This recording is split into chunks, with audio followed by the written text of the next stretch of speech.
ингэж яашил мөнгө өгсөөр байгаад тэр хүмүүсийг муузан сургацсан байхгүй. Тэгэхээр өөрөөсөө эхлээл санхүүгийн сахлага тогтоох хэрэгтэй. Ингээд эхэлчих юм бол тэр хүмүүс ч эхний үедээ жоохон дургуутсгал бах тий. За чи юу сүртэй ингээд өвчтгөл байсан биз дээ. Яацсан яагаад байгаа юм тий. Ийгээд байгаа юм. Яацсан яагаад хувираад байгаа энэ тэр гэж янз бүрийн ярих баг. Тэр явандаа бол тэгээд тэр хүмүүс хүлээн зөвшөөрөх нь бол тодорхой. Хүлээн зөвшөөрөхгүйс ч тэр чиний бодох асуудал биш. Чи ихлээр өөрийгөө өөрчлөх хэл. Тэгэхээр тэр хүмүүс явандаа өөрчлөгдөн. Хүссэн ч хүсээгүй ч. Өөрчлөхгүй хүн гэж бол юу байдгүй шүү дээ. Хүсвэл хүн өөрчлөгдөж болно.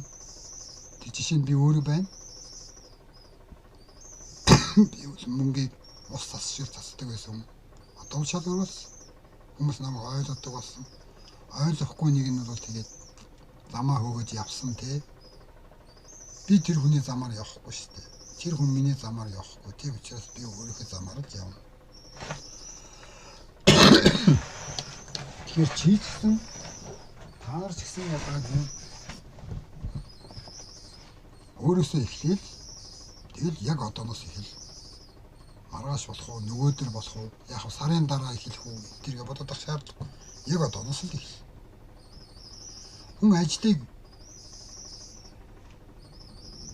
ажил хийгээд хөлс авах бол өчигдөр хийсэн ажил өнөөдөр дуусаад оройн таланга аваад үр шимээ хамсдаг үстэй. Тэртэй адилхан чи өчигдрөөс игээл эхэлсэн бол